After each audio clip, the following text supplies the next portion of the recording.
Palmolive Soap, Your Beauty Hope, and Luster Cream Shampoo for soft, glamorous, caressable hair bring you Our Miss Brooks, starring Eve Arden.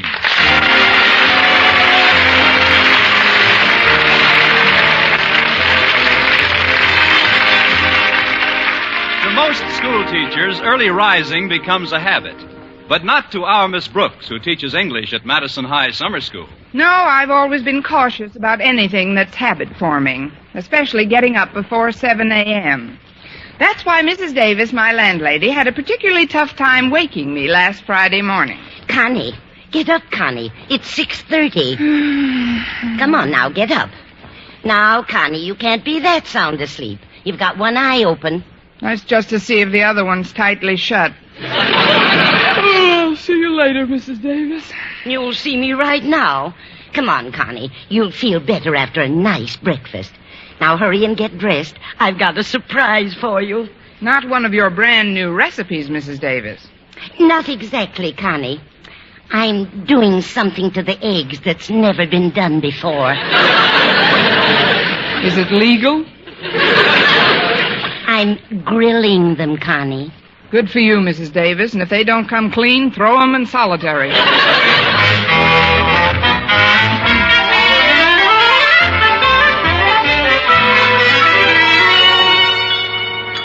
Well, how do you like the eggs that way, Connie? They're surprisingly edible, Mrs. Davis. You were telling me about your date last night. What happened after Mr. Boynton took you to the park? Well, first we took a nice, long, bashful walk around the zoo. Then we sat down on Mr. Boynton's favorite bench. You'd be surprised how cooling and refreshing it was just to sit there. Refreshing? Yes, it's right outside the polar bear's cage. Oh, it was a beautiful night. Mr. Boynton looked up at the full moon. Then he sighed, his lips parted. And then? He sneezed.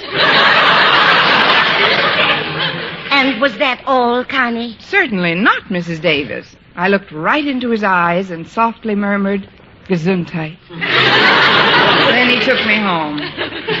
Why, I'm surprised at you, Connie, missing a big opportunity like that. What do you mean, Mrs. Davis? You said Mr. Boynton sneezed. Yes? A man's sneeze is very important, Connie. It isn't something that you can dismiss lightly. What should I have done? Painted a picture of it? Men are like children, Connie. They like people to make a fuss over them when they don't feel well. As soon as Mr. Boynton sneezed, you should have treated him for a bad cold. Treated him? But how? You should have at least have made him a cup of hot tea. I would have, but the polar bears were using the kettle. You forget, Mrs. Davis, we were in the park. Then you should have left the park. Don't you see, Connie, every man likes to know that his well-being is a matter of vital importance to his woman. But, Mrs. Davis, I am not, if you'll excuse the expression, and I certainly will, his woman. Well, you never will be unless you take advantage of his natural male weaknesses. Remember now, Connie, the next time Mr. Boynton shows the slightest sign of ill health, you've got to be a real Florence Nightingale. Florence Nightingale? But I haven't got the voice for it. I mean... I appreciate your interest, Mrs. Davis, but if I have to wait until Mr. Boynton gets sick before he romances me, I'll be too old to enjoy it. He's as healthy as an ox. So much the better. It's those great, big, healthy ones who appreciate you most when something does go wrong. Oh, that must be Walter Denton. He's given me a lift to school this morning. Come in, Walter. I left the latch off for him. Hiya, Miss Brooks. Hi, Mrs. Davis. Would you like something to eat, Walter? Or have you had breakfast? Yes, thanks. Yes, thanks. What? He's had breakfast, and he'd like something to eat. I've got something in the kitchen that you'll just love, Walter. One of my latest recipes. On second thought, I'm not very hungry right now.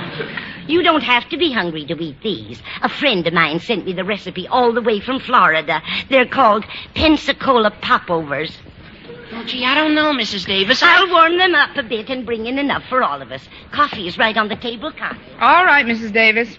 She certainly gets some weird dishes together sometimes. Yeah, but you can't really blame her. Everybody's got some kind of a hobby. George Washington liked to go hunting.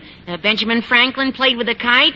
Thomas Edison read short stories. Then there was Lucretia Borgia. You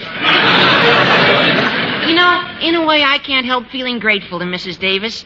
It was one of her cookies that brought true love into my life. And how long have you been in love with this cookie, Walter? I'm talking about Harriet Conklin, Miss Brooks. It all started when we first began going together. We dropped by to see you after school one day, and you weren't in. And that's when Mrs. Davis gave me the cookie. 20 minutes later, I was sick as a dog. Must have been one of her quick-acting cookies. That's when Harriet first nursed me back to health. Gee, prior to that day, I never enjoyed being sick in my life. You enjoyed it? Definitely. In fact, ever since then, I'm sick 4 or 5 times a month. Of course, it doesn't always work out. Take yesterday, for instance. I had a date with Harriet for the evening, and all day long I felt great, because when I woke up in the morning, I was feeling rotten. But by the time I ate dinner, I felt fine again. Boy, was I disappointed. What you're driving at, by way of the Malayan Peninsula, is that it's nice to have someone you like take care of you. Oh, it's more than nice, Miss Brooks. It's blissful. Why, when Harriet puts her little white hand on my fevered brow, she reminds me of... Florence Nightingale? No, Mercedes McMillan. She was a trained nurse who took care of my mother once when I was a little boy. Oh. Who's this Florence Nightingale? She was in the same racket. She was a famous nurse, too. Look, Walter, I'd like to ask you something. Oh, sure, Miss Brooks. What is it? Do you think a man like Mr. Boynton would enjoy being nursed back to health if he became ill? Oh, sure he would. But there isn't much chance of his becoming ill. He's got nerves of steel, and his stomach is made of iron. Must be pretty rough on his shirts. But you know, I've been thinking, Here Walter... we are, folks. Pensacola popovers, hot off the griddle. But those are the same kind of cookies I ate that other time when I... No, thanks, Mrs. Davis. I'll just have some milk, thanks. What are they made of, Mrs. Davis? There's nothing extraordinary about the batter, Connie.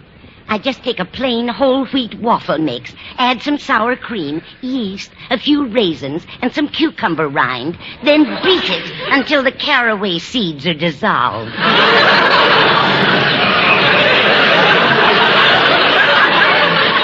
That's the least you can do for them. Mrs. Davis, would you put some of those in a couple of bags for me? I'd like to take them to school. To school, Connie. Yes. Mr. Boynton may have an iron stomach, but I think these cookies might rust it a little.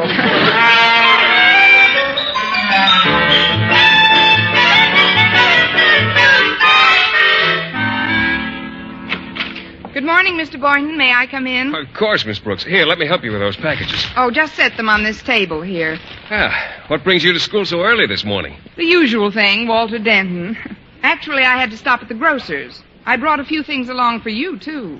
Thought you might want a bite before we have lunch. Oh, I can't have lunch with you today. I've been invited to the biology club banquet. It's a stag, I'm afraid. Well, don't be afraid. It might be fun.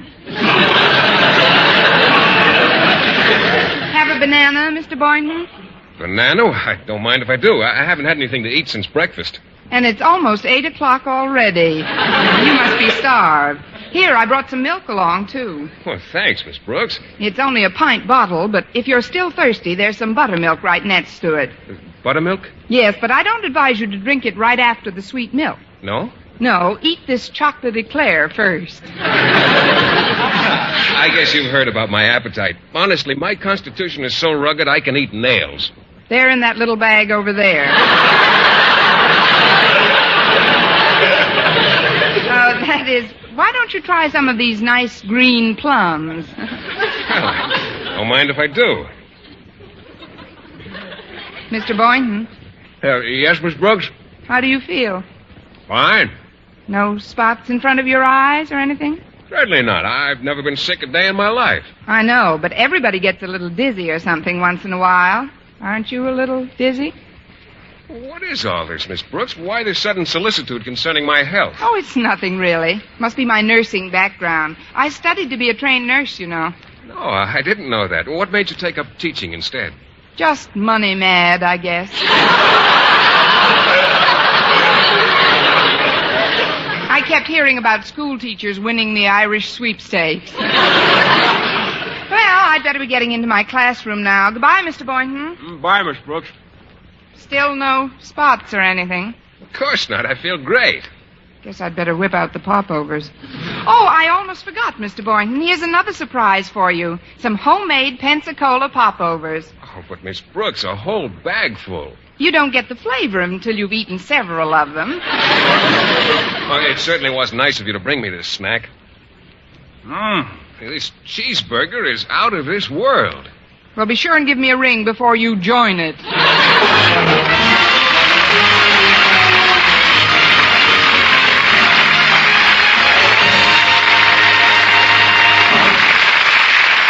Our Miss Brooks, starring Eve Arden, will continue in just a moment. But first, here is Vern Smith. For bare skin beauty, it's bath-size palm olive with its famous beauty lather. Yes, bath-size palm olive for loveliness all over. There's something thrillingly new in this wonderful beauty lather of bath-size palm olive soap. New fragrance, new charm, new allure. See if palm olive in your daily tub or shower doesn't leave your shoulders, arms, and back, yes, all of you, softer and smoother, completely lovelier all over.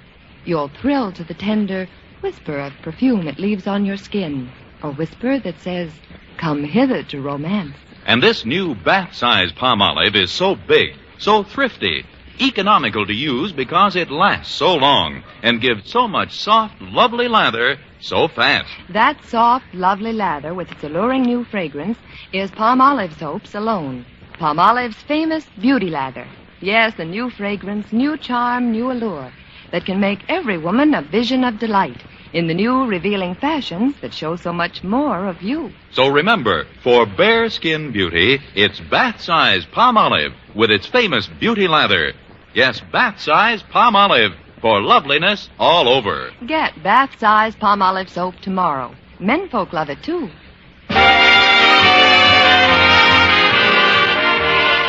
During my morning classes, I gave my students brief study periods and left the room 3 times for the following reasons. At 9:15, I stepped out for a hot dog and a bag of caramels, which I promptly delivered to Mr. Boynton. At 10:45, he gracefully accepted 2 cream puffs and a Loganberry popsicle. At 11:30, I brought him a taffy apple on a stick, some French pastry, and a pineapple malted. Shortly before 12 noon, I entered the biology laboratory to claim the body. Oh, hi, Miss Brooks. Say, do you have any more of those cookies? I just happened to have another bag of them with me. I brought them along in case you were still standing, hungry. Here, take one. I'll take 2 if you don't mind. You know how those banquets are. Probably won't serve for hours yet. You know, it's funny how people acquire different eating habits. Some people like to eat 3 square meals a day. Me, I like to pick. Of course, so far today, I guess you'd say I did more than pick. I'd say you picked and shoveled.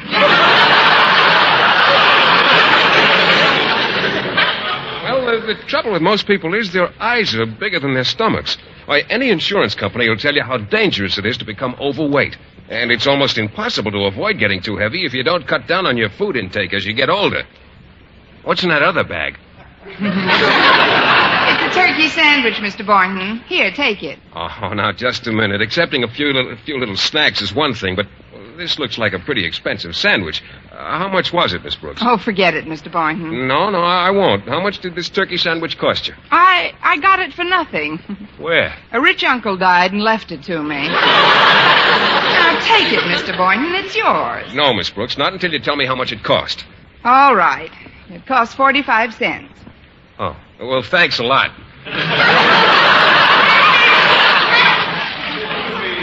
But I'd like to see you. Oh, I didn't know you were here, Miss Brooks. Hello, Mr. Conklin. How are you, sir? I was just saying goodbye to Mr. Boynton. He's going to a banquet in a little while. Oh. What are all these paper bags doing here? He's been rehearsing. Would you like a piece of this turkey sandwich, Mr. Conklin? No, thank you. I've had my lunch. Well, how about one of these cookies? They're very good. Oh, thanks, Boynton. I'll take it with me. You can't take it with you. I mean, take a couple of them, Mr. Conklin. Oh, thanks. The reason I dropped in, Boynton, was to caution you about locking all your cages before leaving school. I wouldn't want any of our students to be bitten by one of your experimental animals. Oh, you don't have to worry about that, Mr. Conklin. My animals are all harmless. Well, even if they did nip someone, there'd be no trouble securing first aid. Not with Miss Brooks around. Miss Brooks? Well, yes, she studied to be a trained nurse, before she took up teaching. Really? Really? Then the nursing profession's loss is Madison High School's loss.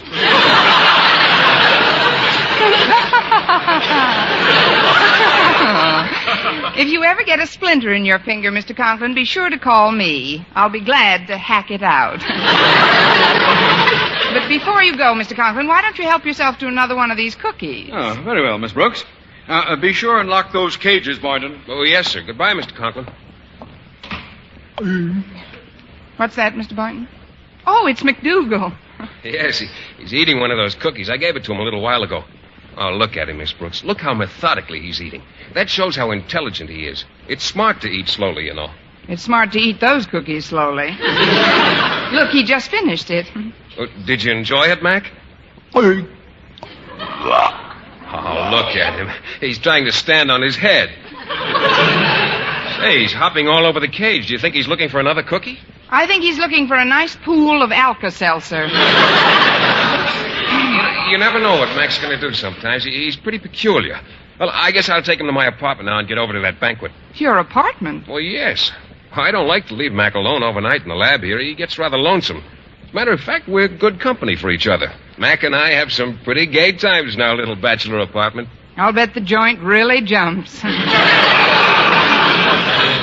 Well, we'll have to be running along now, Miss Brooks. Thanks for everything. Oh, that's all right, Mr. Boynton. Don't forget the rest of the popovers. Oh, thanks a lot, Miss Brooks. I'm sorry I can't take you with me, but I'll give you a call tonight. Goodbye. Goodbye, Mr. Boynton. Well, here I am, queen of the lab again, in the center of every beady eye. 14 guinea pigs and 12 white mice. Any of you fellas want to go to lunch? Come in.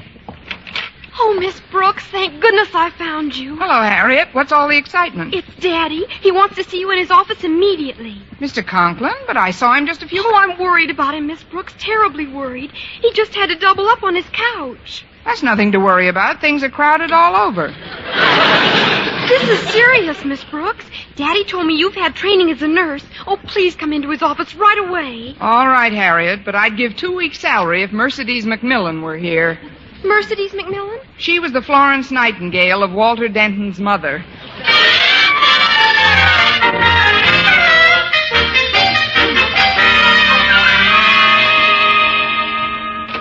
Gee, I'm glad you got here, Miss Brooks. How's Mr. Conklin feeling, Walter? Oh, I don't have to... Does that answer your question? Here's Miss Brooks, Mr. Conklin. Tell me, Miss Brooks, just what was in that cookie I ate. If I told you, you'd feel worse. I'd better get out of here. At a time like this, a man should be surrounded by the people who care for him most. But I'm here, Mr. Conklin. So am I, Mr. Conklin. That's what I say. I'm going home. Here, Daddy, here's a nice glass of water. No, not now, Harriet. I'm going home to your mother. She'll know what to do for me.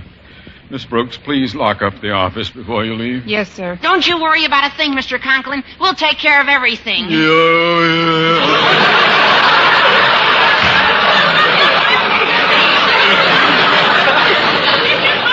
Gee, I hope there's nothing seriously wrong with Daddy. Oh, I'm sure there isn't, Harriet. It's just... I'll get it. Hello, principal's office. Gives me a feeling of power. Miss Brooks speaking. Oh, hello, Miss Brooks. This is Mr. Boynton. Could you get over to my place right away? Your place? Yes, I wouldn't ask this of you if it weren't a question of illness. Illness? I'll be right over. Who was that? It was Mr. Boynton. He sounded very upset. Now's your chance, Miss Brooks. It's up to you to nurse him back to health. Walter, what are you talking about? Well, don't you see? Miss Brooks can take care of Mr. Boynton just like you take care of me when I'm sick. Now, the first thing you got to do, Miss Brooks, is stop at a hospital supply store for a thermometer, a first aid kit. Oh, but Walter, please don't interrupt, Miss Brooks. You've got to do this thing right. If I were you, I'd even get a complete nurse's outfit. Don't you think so, Harriet? Absolutely, Miss Brooks. He'll just eat it up. Why should that be an exception?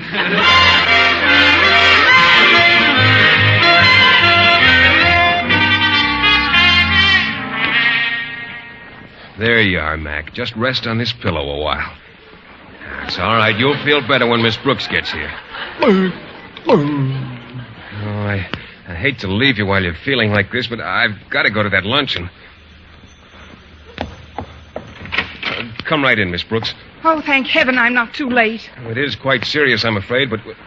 Miss Brooks, you've got on a nurse's uniform. No talking, Mr. Boynton. You mustn't exert yourself. Now take this thermometer. Just breathe normally. Thermometer? But, no, just a minute, Miss Brooks. Keep it in your mouth, please. Well, what do I want with a thermometer? Your pulse is very rapid. Ought to be checked regularly for long periods. Why, I might have to sit here holding your hand like this for months. Or at least until your pulse is back to normal. Of course, by that time, mine will be completely out of control. You haven't given me a chance to explain, Miss Brooks. I'm not the patient. You're not the patient, Mr. Boynton? No, Miss Brooks. In fact, I've got to hurry right over to that luncheon. I'm late now. But, Mr. Boynton, I've got quite an investment in this little occasion. That is, if you're not the patient, who is? It's McDougal. McDougal? You can say that again, Mac. In fact, we can both say it. It's just something he ate, Miss Brooks, but I feel much better now that you're here to sit with him. Me? Look, Mr. Boynton, my folks didn't raise me to be a frog sitter. And if you... Oh, gosh, look at the time. I've really got to run. Mr. Boynton, I'll only be a can't... few hours, Miss Brooks. Goodbye, and thanks a lot. Oh, great. Well, I've got the nurse's uniform on. This is as good a time as any to cut my throat.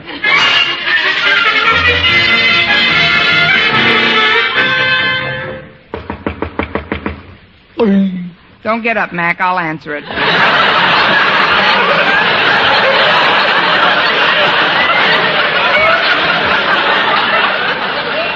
hello, Harriet. Come in. Hello, Miss Brooks. Walter's parking the car. He'll be along in a minute. That nurse's outfit looks simply super. How's the patient? The patient? Oh, he's resting comfortably. Fine. Under a hunk of lettuce. A hunk of lettuce? Come with me, Harriet. He's sitting on a pillow by the window. But, Miss Brooks, I don't see Mr. Boynton. Without telescopic vision, I didn't expect you to. He's still at the luncheon. Then who are you nursing? At the sound of the gulp, it will be exactly my patient. McDougal? Who else? When Mac fell victim to the popover plague, Mr. Boynton drafted me to sit with him. But how can you sit with a frog? I use an underslung stool. Stool, I said. Oh, excuse me, Harriet. Oh, it's you, Walter. How's everything working out, Miss Brooks? Are you making a big fuss over him? Big enough. I've rearranged his pillow for him 3 times. Swell. And tell me, Miss Brooks, when you bent down to fix his pillow, did he put his arms around you? He certainly did, all 4 of them. What? Just follow me, Walter. Harriet's over there by the window. Good. I've got a date to get sick with her later on. Hiya, Harriet. Hello, Walter. Isn't it terrible? Mr. Boynton isn't sick at all. It's McDougal. McDougal? Yes, he's fallen asleep now, and I'd appreciate it if you don't wake him up. I've had my hands full with him for an hour. Why, he's hot. You make the explanations, Harriet. I'll answer the door. Hello, Miss Brooks. Mr. Conklin, come in. How do you feel? I forgot about my own indisposition as soon as I heard of Mr. Boynton's illness. When I think of how hard it is to get a good summer school teacher, my heart goes out to the poor fellow. How typical of you, Mr. Conklin. May I, for just a moment, go in and pay my respects to the patient? Well, right now, he's unconscious. Unconscious, Miss Brooks? Yes, but I'm sure he'll be croaking any minute.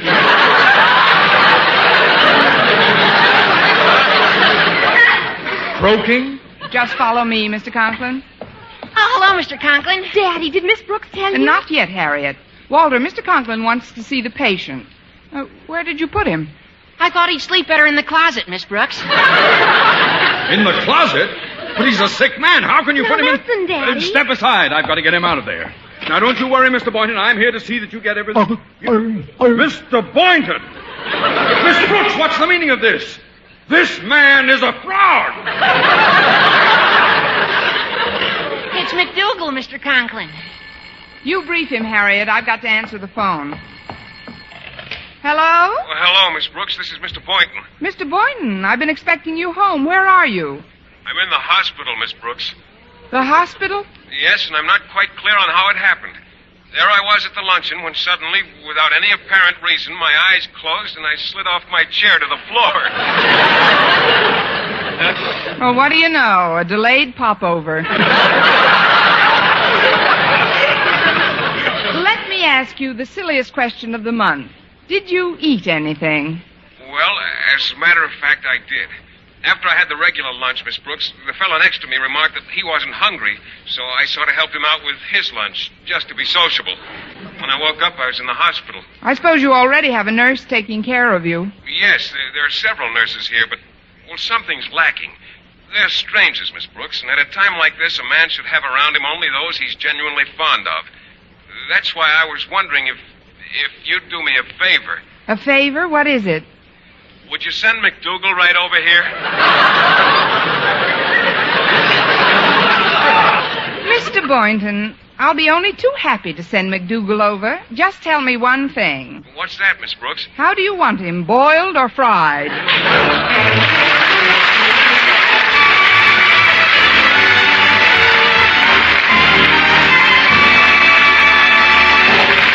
Eve Arden as our Miss Brooks returns in just a moment, but first... Dream girl, beautiful luster cream girl. Tonight, yes, tonight, show him how much lovelier your hair can look after a Luster Cream shampoo. Luster Cream, world's finest shampoo. No other shampoo in the world gives you Kay Daumit's magic blend of secret ingredients plus gentle lanolin. Not a soap, not a liquid. Luster Cream shampoo leaves hair 3 ways lovelier. Fragrantly clean, free of loose dandruff, glistening with sheen, soft, manageable. Even in hardest water, Luster Cream lathers instantly. No special rinse needed after a Luster Cream shampoo. So gentle, Luster Cream is wonderful even for children's hair. Tonight, yes, tonight, try Luster Cream shampoo. Dream girl, beautiful luster cream girl. You owe your crowning glory to a luster cream shampoo. And now, once again, here is our Miss Brooks. Well, after a few hours in the hospital, Mr. Boynton returned home. Immediately following a very touching reunion with McDougal, he turned to me. I can't tell you how grateful I am for all you've done, Miss Brooks. Well, try.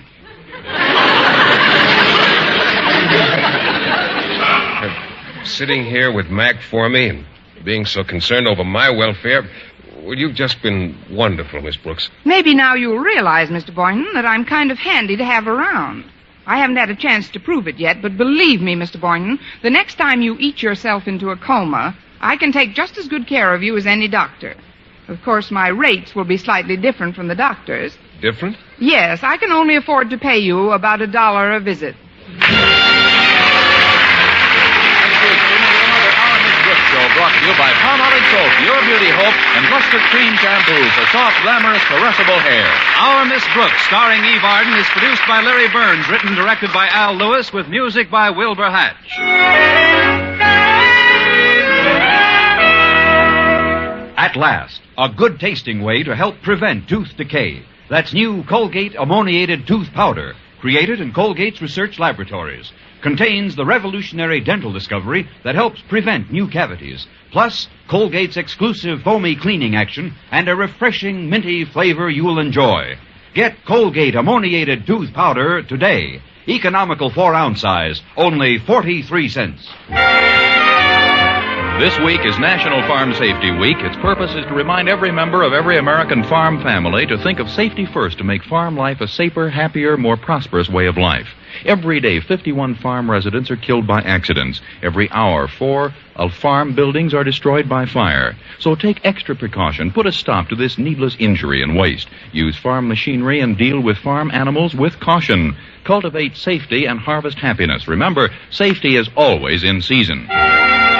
For mystery liberally sprinkled with laughs, listen to Mr. and Mrs. North Tuesday evening over most of these same stations. And be with us again next week at the same time for another comedy episode of Our Miss Brooks. This is CBS, the Columbia Broadcasting System.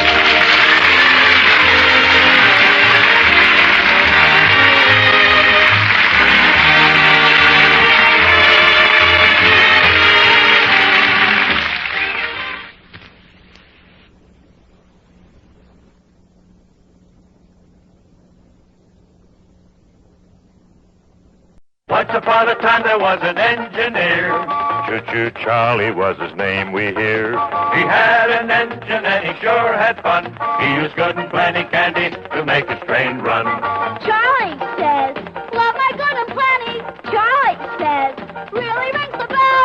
Charlie says, love my good and plenty. Don't know any other candy that I love so well.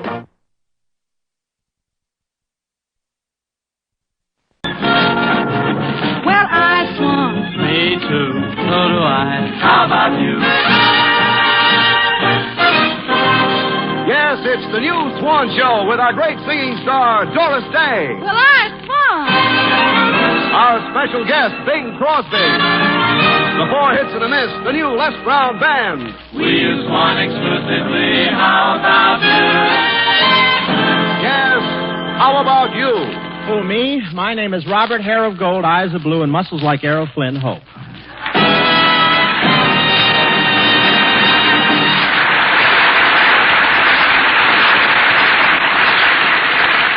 And now, Bob Hope's Swan's Eye View of the News. Berlin, Germany. The gap in Russian-American relations widened here this week when Germans living in the Soviet zone were forbidden to chew gum because it is too American. Berlin is now divided into 3 zones: spearmint, juicy fruit, and stick it behind your ear, Fritz. Here comes the commissar.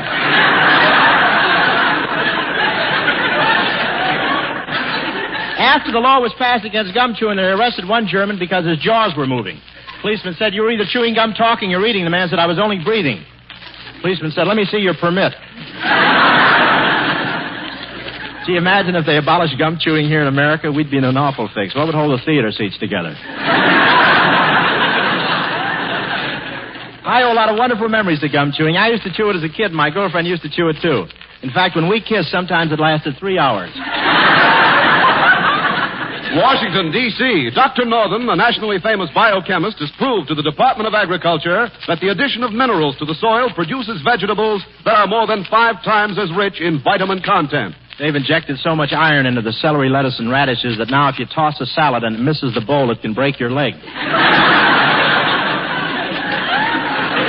And the latest method is to drop the minerals on the soil from a plane. You have to aim carefully, though. One Pennsylvania farmer missed his field, and a mile away, John L. Lewis came running out of a mine shaft with a geranium popping out of each eyebrow.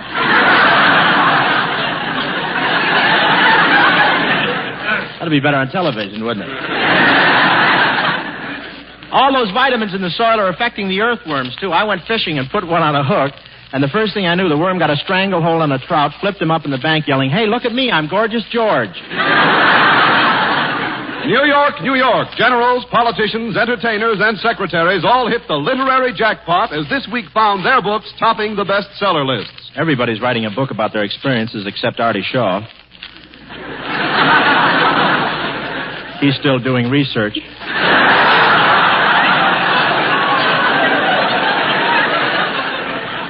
And Drew Pearson tried writing a mystery story, but it didn't work out. He couldn't control himself. In the first paragraph, he predicted who did it.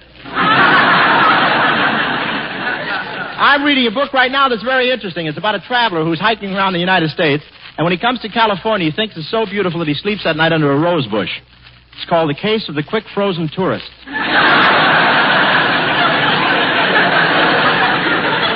Los Angeles, California, one of the largest crowds in football history, this Saturday jammed the Coliseum to see the University of Southern California score the major football upset of the year by holding Notre Dame to a 14-14 tie. I've never seen such a crowd in the Coliseum. The stands filled to capacity, and some of the fans even more so.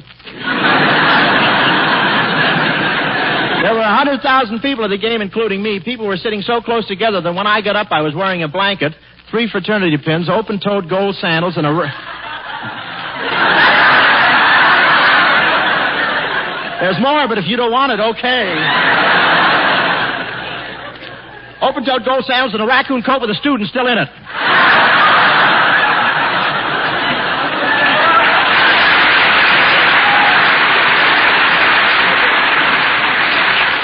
Oh, you're so impetuous. Boy, that was really a rough game. I never saw 2 teams knock each other around like that. In one play, a Trojan ran 40 yards for a touchdown, but they called him back. The ball he was carrying had ears on it.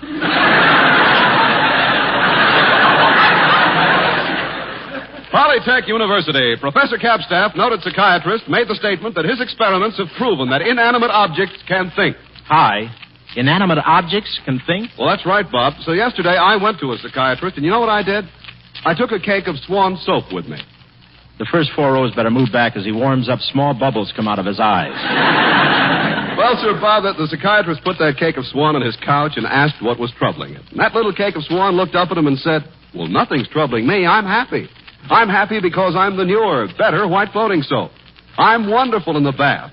I don't leave you with a taut, soapy feeling because I rinse away so completely and leave your skin soft and smooth. I know. I use it on my hands, and they're getting so soft my fingers look like 5 peeled bananas.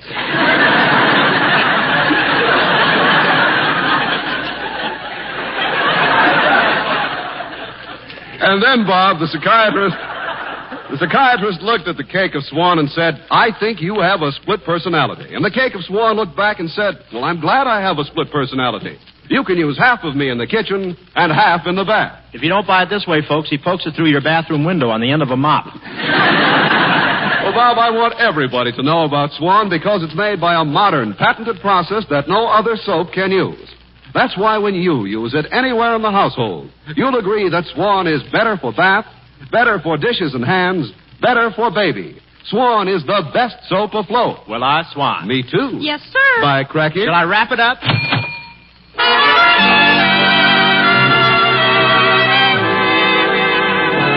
Here is the cover girl of modern television and radio magazine, Miss Doris Day with Les Brown and his band. Miss Day, please.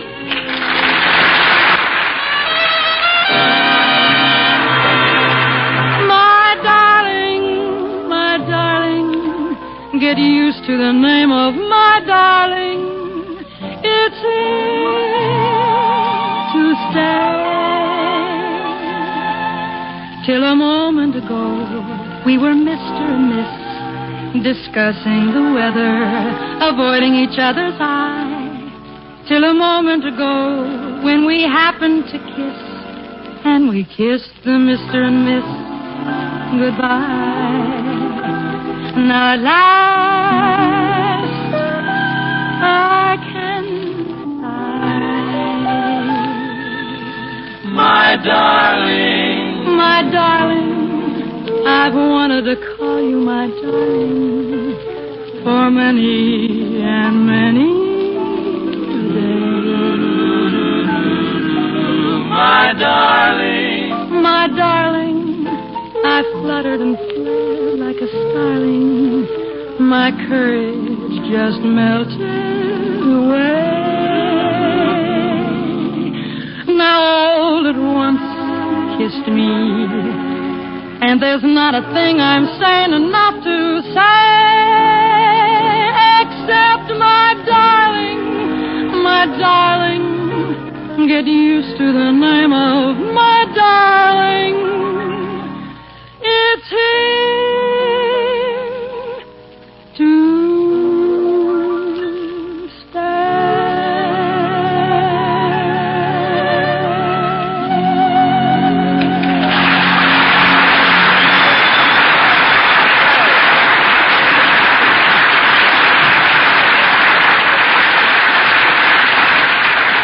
Gee, that was great, Doris. Oh, thanks, Hy, but I'm really surprised I was able to sing it all tonight. I'm so knocked out from Christmas shopping. Oh, yeah, I knew you were helping Bob with his shopping. Tell me, Doris, is Bob spending very much money this Christmas?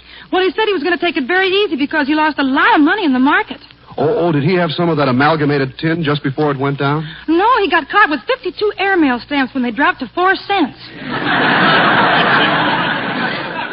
Well, that shopping tour, that tour must have been some experience. Oh, you said it. I was waiting for him in front of Woolworth's. He was 10 minutes late, and I was getting very impatient. Gee, I better get going or I'll be late, but this is so interesting. I just can't tear myself away. That girl is so beautiful, and she's looking right at me.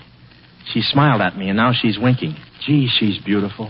Look, Bud, I don't mind you looking at the television, but keep your clammy nose off my window.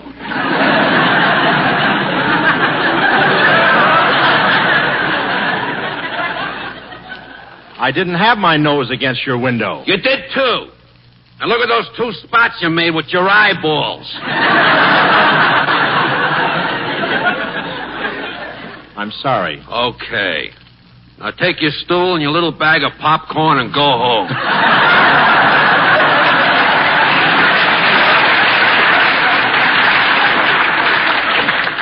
All right, mister. Well, I'd better get going. Ho, ho, ho. Merry Christmas, boy. Well, thanks. And Yuletide greetings to you, Jolly St. Nick. Who's jolly? This California sunshine's freezing me to death. My feet are killing me, and this morning my unemployment check bounced. Gee, are things really that bad? Things are nauseating, boy. They're horrible.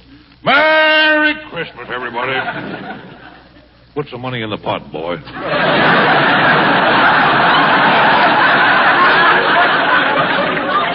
Well, wait a second, Santa. Who does this money go to? Well, it's for a very good cause. It's for the undernourished and downtrodden Eskimos of Upper Glendale. Now, wait. There aren't any Eskimos in Glendale. Can you prove it? No. Put some money in the pot, boy. Well, I got to meet somebody right away or I'll be in trouble. He's got troubles. Boy, I'm married to the most miserable, mean, and ornery woman that was ever allowed out of the snake pit. She's really bad, huh? Revolting. Merry Christmas, everybody. Boy, my wife's so homely, she's got a face like a plate of mashed potatoes with a lump still in it. Put something in the pot, boy. Okay, here's some loose change. Thanks. You know, I only get 10% of what I take in. Last week, the organization made $20, and all I got was $150. Well, just a second. If you only get 10%, how come they got $20 and you made $150? Oh, I don't know. Just lucky, I guess. Merry Christmas!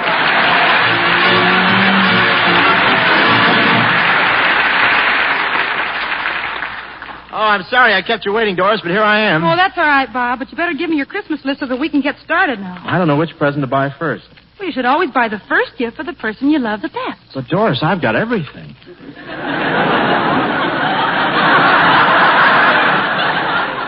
Come on, let's go. Let's go in this department store right here, huh? Okay. Oh, Bob, about the present you're going to buy for me. Oh, there's a friend of mine over there. Hello, Mort.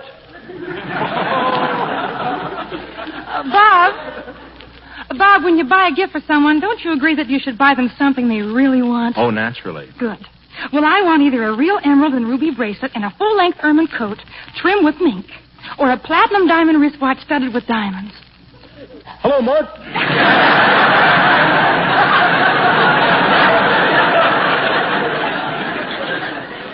Okay, let's look at your list now. The first name you have is Crosby, and right next to Crosby's name you've written $2.25. Is that what you're going to spend? That's plenty. Last year I wanted a motorcycle to ride around Paramount Studios with, and I hinted it to Crosby. I must have told him 50 times that I wanted a motorcycle, and then came Christmas. What did he give you? An oil can and a road map. Well, look, Bob, I have a wonderful idea. You give me your money because I know much more about shopping than you do, and I can save you an awful lot. Okay, here's my wallet. Oh, there's something that would be nice for Bing. A set of matched golf clubs. Oh, wait a second. Oh, Clark, how much are those golf clubs? $190. Hello, Mort.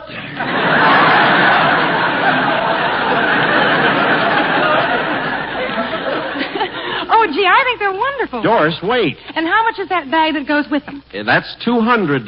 It's just what we want. Doris, wait. We'll take the bags and the clubs. Let's see, that's $390, right? Yeah. Okay. Here's $400 and keep the change.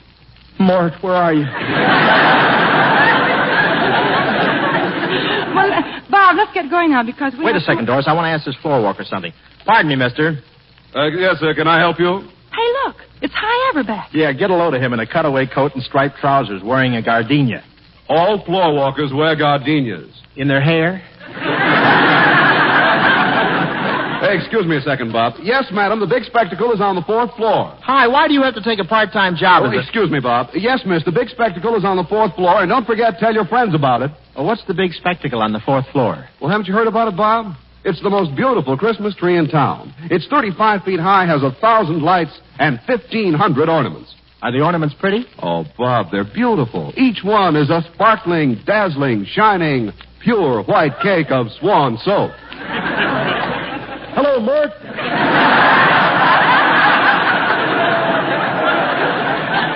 Yes, Bob, and how those women flock around the tree when they see all that Swan, because they know that pure, gentle Swan is better for dishes, because the faster, harder-working suds rinse away so completely the dishes never need wiping. Now, you've got to see that tree, Bob. You'll never guess what the ornament is up on the top of it. Oh, yes, I will. Well, what is it? The Lever Brothers on a stick. Well, really, the reason Swan is so popular is because it's made by a modern, patented process no other soap can use. A process that makes Swan as mild as the finest Castile. Swan's richer, gentle suds protect your hands and leave them soft and smooth. Now, just imagine any woman on Christmas morning. She wanted a mink jacket, but Santa has brought her something she likes just as well. A lovely cake of Swan. Now, could a woman ask for anything more in her Christmas stocking? Well, it would be nice to find Charles Boyer in there blowing bubbles. Millions of housewives agree that for dishes, hands, or the bath, Swan is the best soap afloat. And here he is, ladies and gentlemen, the man who boiled the hot water when Al Jolson was born, Mr. Bing Crosby, right there.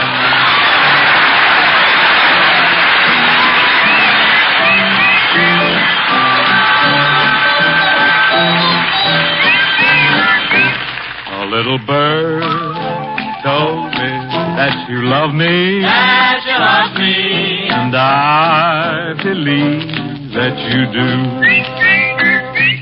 That little bird also told me I was falling. You're falling for no one but you.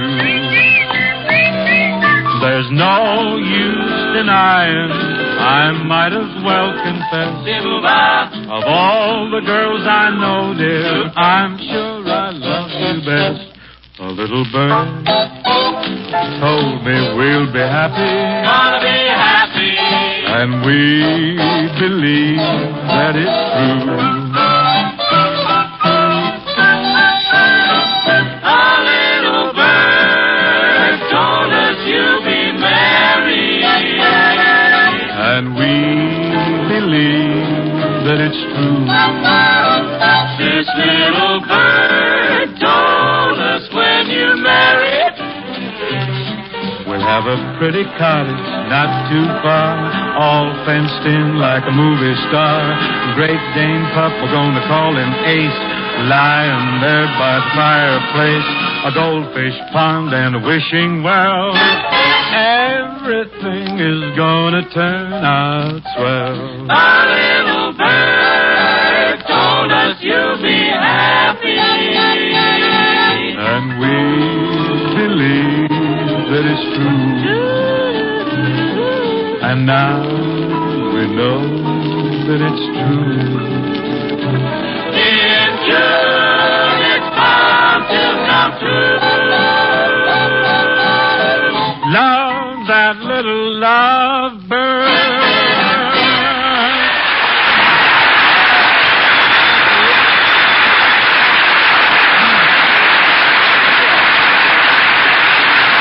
Thank you. Thank you. Thank you very much, and good night, everybody. Good night. Wait a minute, boy. Where are you going? I sang my number. I gave the show a little class. Now I'm off. Gave the show a little class. Look, you hopped up Hildegard. You'd better stop going to that African barber. He's been shrinking your head again. Flattery will get you nowhere, Saggy. Now, come. Where's this new show of yours everybody's been talking about? Well, haven't you heard? I'm on for Swan this year. They make soap, you know. Yeah? It's too bad it's not something you use.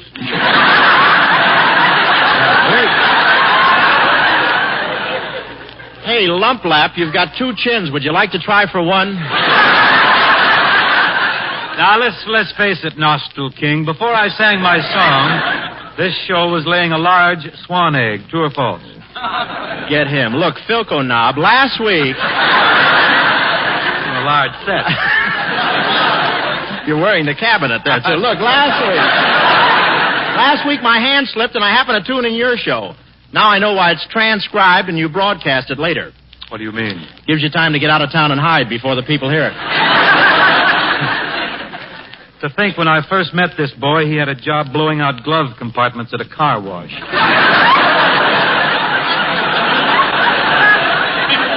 Steady, couch pouch. Now look, ratchet head, if I'm to...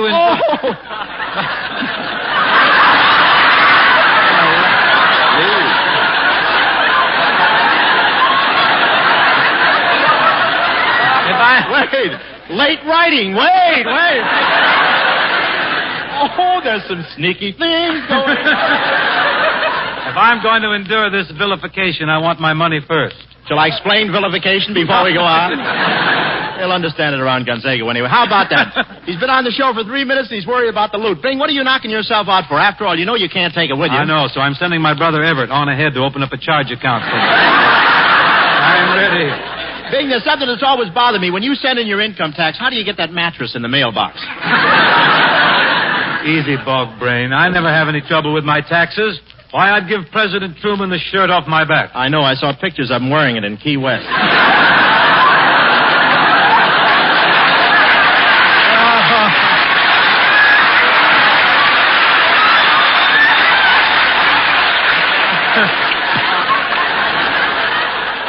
What's that you're wearing there? Tamale husk with a belt in the back? It's nice of you to slip your coat on for this anyway.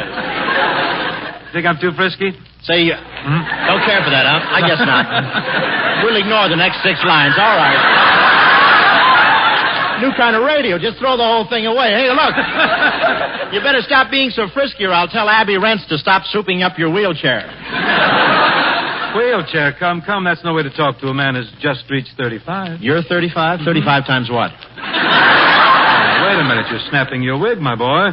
If you remember at my last birthday party, I had a cake with only 35 candles on it. Yeah, but at the bottom it said continued on the next cake. But what does age matter? I saw your last picture and I thought you were great. That's a coincidence. So did I. Read that line again. There's a talent scout here tonight from the Wilson Ham Company. He's got his stamp. He'll make you grade A, I'm sure. Like the stag one, a pink one. You know, we ought to make a picture together again, Bing. I stopped over at your house last night to talk to you about it, but nobody was home. Oh, that's a shame. Yeah, I must have rung your bell about 5 times. 6 times.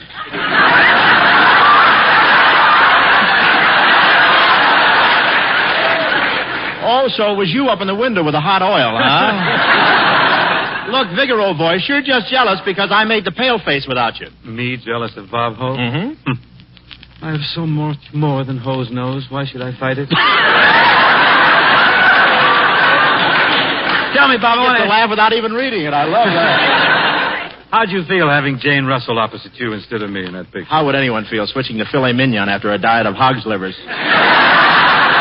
Hold it, swivel snout, hold it. But really, Bing, we always have so much fun making pictures together. People seem to like them. They do well at the box office. How come we haven't worked together lately? Oh, I don't know. Just lucky, I guess.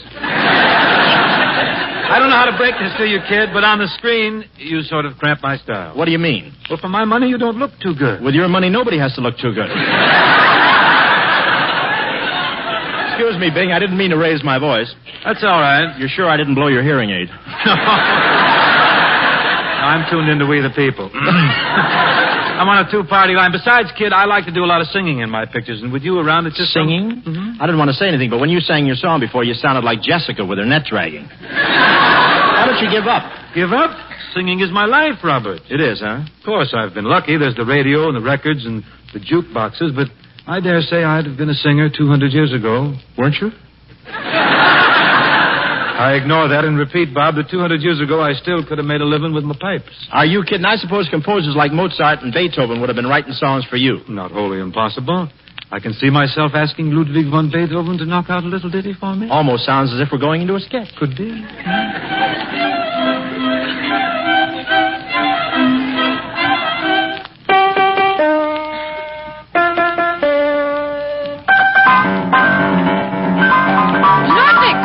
Ludwig von Beethoven, start that rocket and finish that symphony already.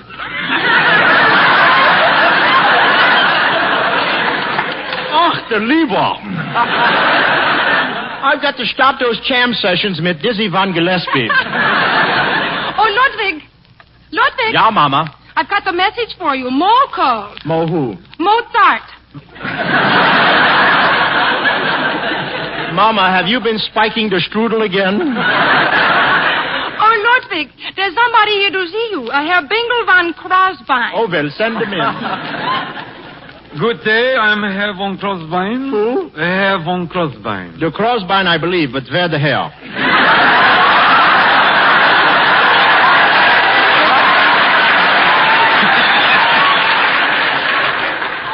Say, tell me, is that your nose or are you eating a sausage there? What can I do for you? Well, I'm a singer. A broken down schnook like you is a singer?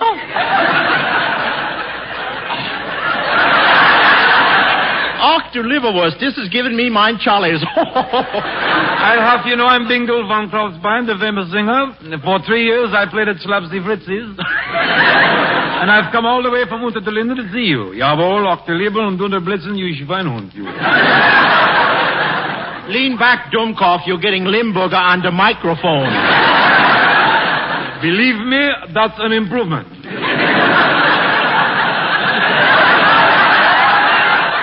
Look, Beethoven, I got a deal for you. You're a composer, I'm a singer. All right, let's try a song together. Good, we do that.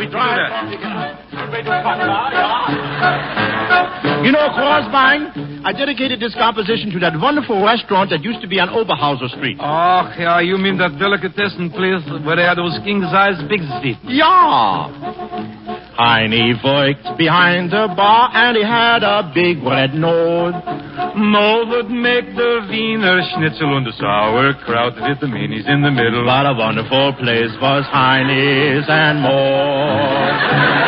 They never would light out the lights 'cause the place would never close. And Schultz would play a squeeze box solo with Octaliebe, such a beautiful small. You could blow your top in Heine's and more. Ach, wie was the gay blades in those days, eh, mein Herr? Yeah, I remember we belonged to the Wilhelmstrassen Pickled Herring and Necking Society. Sometimes we got around with a pickled herring. You fracture me, Crosbein. Oh, you stinker, you. Don't care. Has your nose always been like that, or did you have that ballpoint put on it there? What is it?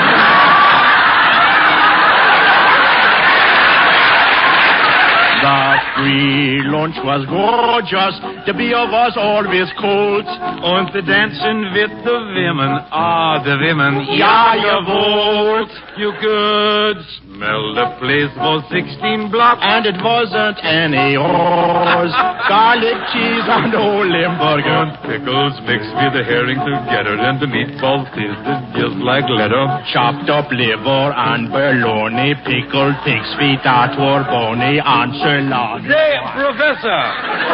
What is it? Now you heard me sing. How do you like my voice? Please, not while I'm eating. Let's go where the place is jumping. Let's all go down to Heine's and more.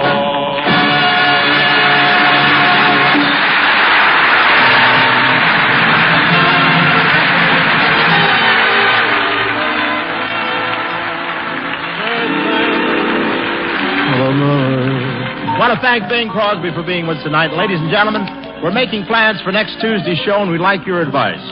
Would you rather have me sing Buttons and Bows, or would you rather have Jane Russell? Well, next Tuesday, I'm just kidding. That gal you'd like to see most in her Christmas stockings, my two-gun mate from the Pale Face will be here, Jane Russell. And, folks, there are only 15 more shopping days before Christmas, which is still plenty of time to remember the scientists who are looking for a cure for arthritis. If you want to help, write to Arthritis, Box 1200, General Post Office, New York, New York. Millions of people have arthritis. Millions of dollars are needed. So don't forget the address. Arthritis, Box 1200, General Post Office, New York, New York. Thanks, and good night, everybody.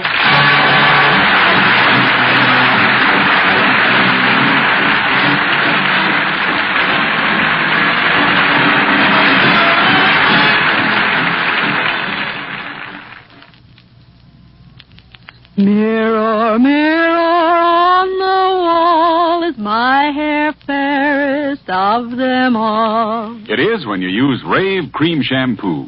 Rave leaves your hair so clean, so soft, so easy to manage. Easy to manage because the pure lanolin in Rave is specially blended with other important ingredients to make hair behave, even on shampoo day. Try Rave Cream Shampoo. R-A-Y-V-E. Rave Cream Shampoo. This is NBC, the National Broadcasting Company.